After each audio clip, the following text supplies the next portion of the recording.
Terima kasih saudara moderator, yang dihormati ahli panel sekalian serta para audiens di hadapan saya.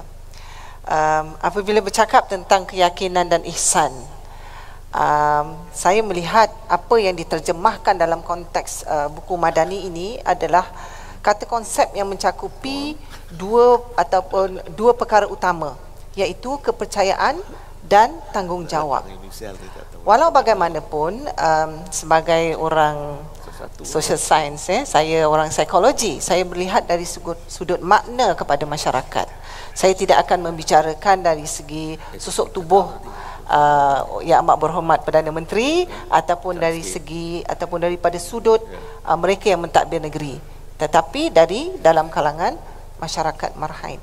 So dalam konteks kepercayaan dan tanggungjawab ini, kedua-dua teras ini harus ditunjangi oleh rasa kasih sayang dan ilmu. So dalam konteks ini, ilmu tu ilmu yang bagaimana? Sebab ilmu ni banyak, ya. Ilmu yang bagaimana adalah ilmu yang boleh mendamaikan. Dia tidak perlu ilmu yang besar-besar. Dia tidak perlu ilmu yang kita bercakap tentang sains teknologi yang tinggi, tetapi satu ilmu yang menyelesaikan masalah, yang membumi sifatnya, ya. Dan dalam konteks itu kita kaitkan dengan apa yang kita katakan, orang Melayu kita kata orang yang berilmu ibarat padi, makin berilmu makin tunduk ke bumi. Maknanya mereka makin dekat kepada masyarakat dan menjiwai apa yang dirasai oleh denyut nadi masyarakat. Ini yang hendak disampaikan dalam konteks Madani ini. Dan kita bila kita bercakap tentang ilmu yang memberi manfaat, kita ambil contoh jurutera bangunan contohnya, ya.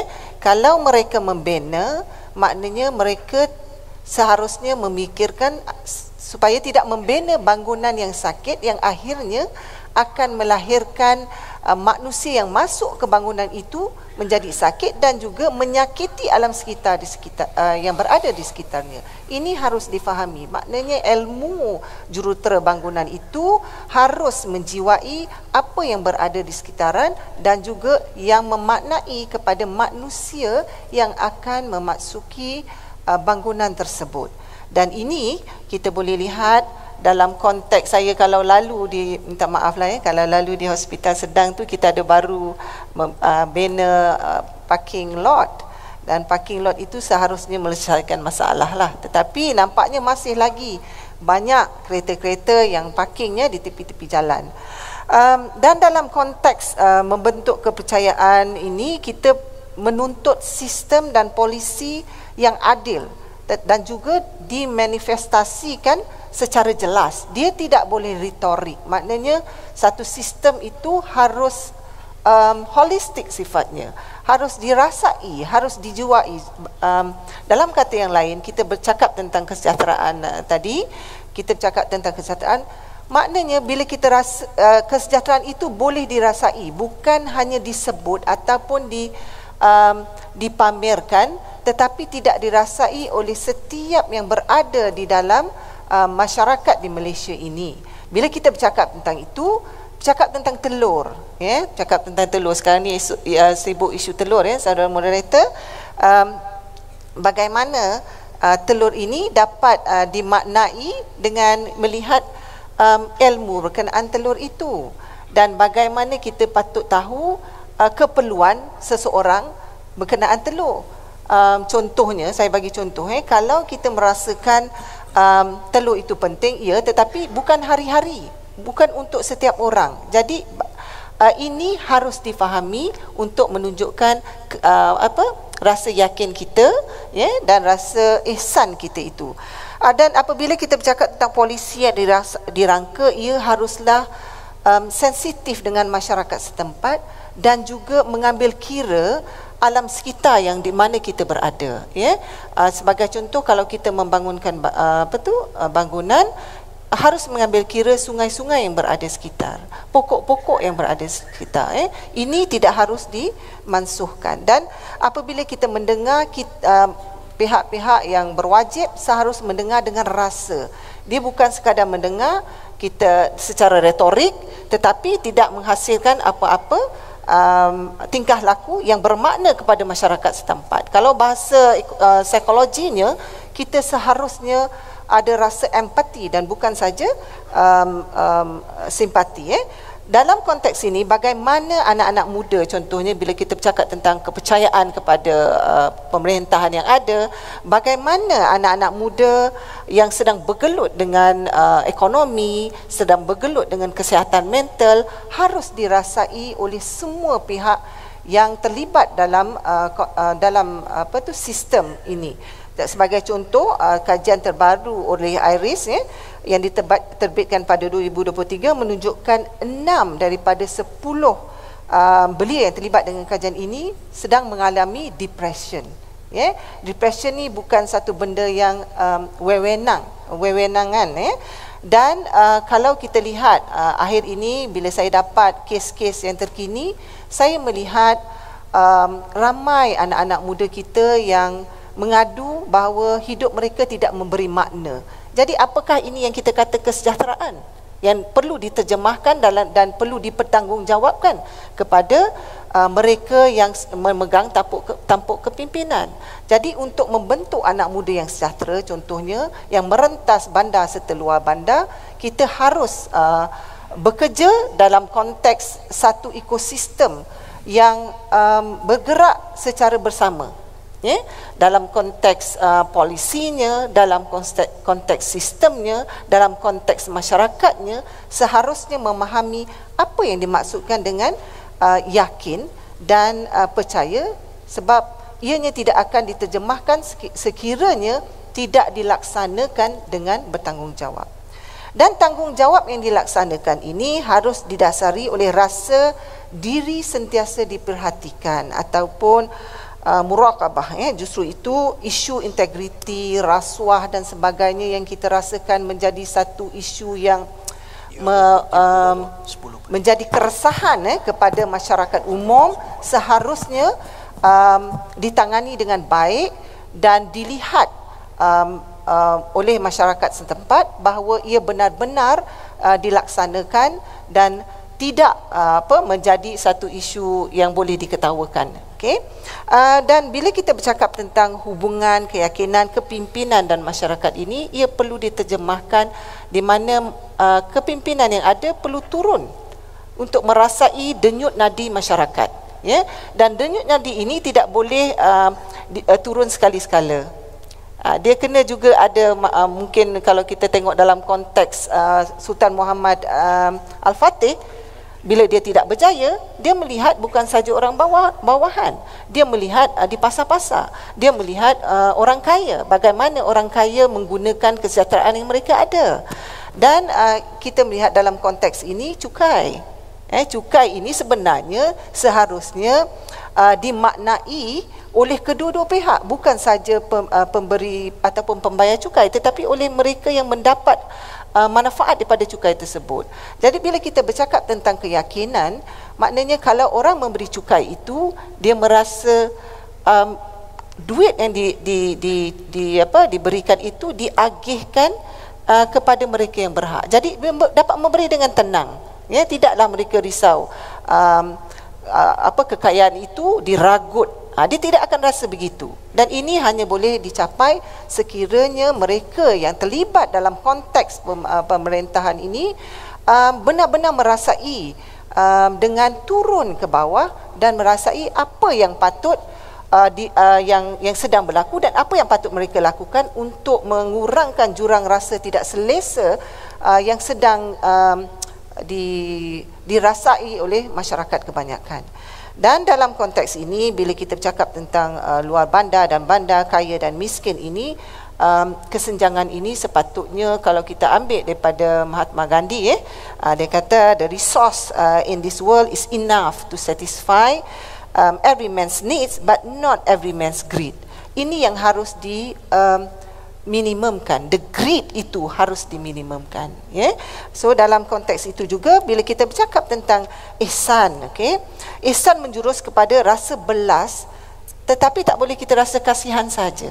Ia harus teruskan dengan tingkah laku yang bertanggungjawab, ya, dan untuk membantu bagi mengangkat keadilan sosial dalam masyarakat. Okey, ini dapat kita lihat dalam konteks COVID-19 baru-baru ini, yang mana kita secara terpaksa dicerukkan dalam ruang yang sangat minimum, menyebabkan isu-isu kesihatan mental merundum secara signifikan dan dampaknya dapat dirasakan hingga kini. Dari segi pendidikan pula, kita disedarkan dengan konsep generasi yang hilang ataupun lost generation, ya, yang sudah pasti akan terkesan hingga 5, 10 dan lebih lagi sekiranya tindakan tidak dapat diambil oleh mereka yang bertanggungjawab, ya. Dan tindakan-tindakan ini harus diperhalusi dengan cermat supaya ianya merangkumi keseluruhan aspek ekosistem yang ada. Pihak yang melaksana serta memantau polisi pendidikan juga harus lebih luas dari segi kaedah pelaksanaan untuk mendidik anak-anak. Kita bercakap tentang COVID-19, kita bercakap tentang suasana yang tidak pasti. Jadi pendidikan juga harus kita rasa fleksibel sifatnya, ya. Tidak lagi seperti dulu, strict, rigid dan sebagainya. Sebab ini tidak boleh berlaku kerana anak-anak pasca COVID-19 ini berbeza. Okey, kita seharusnya, saya sangat terkesan dengan cerita daripada seberang, contohnya Laskar Pelangi. Bagaimana pendidikan itu dihayati melalui alam sekitar, ya, dan ini harus diterjemahkan dalam setiap peringkat masyarakat. Maknanya dari segi polisi, dari segi sistem yang ada, dan difahami sehingga ke peringkat bawah. Dia tidak boleh peringkat atas saja, tetapi masyarakat setempat tidak menjiwai apa maksud yakin dan bertanggungjawab. Sebab tanggungjawab ini bukan sahaja kepada pemimpin, tetapi juga kepada masyarakat bawah, ya. Keresahan masyarakat dengan segala macam isu sosial ini, termasuk isu perpaduan, jurang antara gender dan generasi, keperluan kepada keperluan khas serta keadilan sosial, menuntut setiap daripada kita berperanan, ya. Dan dalam itu saya melihat ini dapat dibimbing dalam bila kita rujuk masyarakat madani. Teras-teras yang kita lihat ada berkaitan keyakinan dan ihsan itu mungkin ada, ya, dalam 12, 15, 16, 37, 38, 45, 40, 46 dan 47. Ini boleh dirujuk oleh hadirin yang dikasihi sekalian. Dan kita harus sedar bila kita bercakap tentang ini, pembentukan cara fikir yang kritikal serta beradab juga harus diperkemaskan, ya, dan bagi membentuk generasi yang mempunyai jiwa merdeka, yang berlapang dada, dan platform-platform ini harus disediakan dengan sebaiknya. Jadi kalau kita lihat mereka yang ke tengah itu orang yang beradab, tak ada masalah kita kritik, tetapi kritikan yang membina, kritikan yang memberi ketenangan, kritikan yang membangun bukan menjatuhkan, membantu bukan membuntu. Okey, dan saya lihat ini harus diperkukuhkan dalam konteks kurikulum pendidikan, yang mana subjek-subjek seperti falsafah yang terkini ini seperti dikesampingkan, ya, yang saya lihat selalunya kita lihat dalam kurikulum itu hanya embedded, falsafah itu embedded, subjek falsafah itu sendiri tak ada, dan kita wujudkan pula subjek critical thinking, ya. Dia sebenarnya bukan critical thinking saja, dia lebih luas skopnya, ya. Untuk itu saya melihat keperluan pensyarah-pensyarah atau pendidik-pendidik kita, iaitu selaku mata pena yang mencorakkan masa depan masyarakat ataupun anak-anak bangsa, perlu diberi latihan yang sewajarnya, supaya apabila mereka menyampaikan dengan penuh jiwa dan rasa. Jadi tidaklah kita rasa subjek sejarah ataupun subjek falsafah itu subjek yang memboringkan, ya, yang tidak memberi makna kepada masyarakat dan sebagainya, ya. Dan saya juga lihat domain sejahtera itu ada disebut, tidak seharusnya dijawab dalam questionnaire saja, tetapi IPSAS sebenarnya telah develop domain instrumen kesejahteraan, dan di UPM kita ada indeks kesejahteraan staf-staf UPM. merangkumi spiritual, kesihatan fizikal, keselamatan awam, pendidikan, kemudahan fizikal, politik, ekonomi dan keseimbangan kerjaya. Saya juga ingin menyentuh Tuan Moderator tentang belia dan mereka harus disantuni dengan rasa ihsan. Ya, apabila kita katakan rasa ihsan tu bukan hanya dengan memberi, tetapi dengan mengambil kira apa yang mereka sedang alami. Justru itu pihak pentadbir serta pembuat polisi perlu memahami keadaan semasa yang perlu didepani belia kita.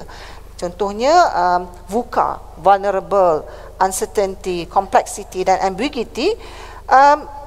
Dan ketidakpastian ini sangat mengganggu belia yang berada dalam konteks masa kini. Dan ruang ihsan ini akan lebih jelas dengan memberikan bukan saja golongan belia. Sebenarnya kita kaitkan dengan teknologi, kita ada Society 5.0 yang dipelopori di Jepun.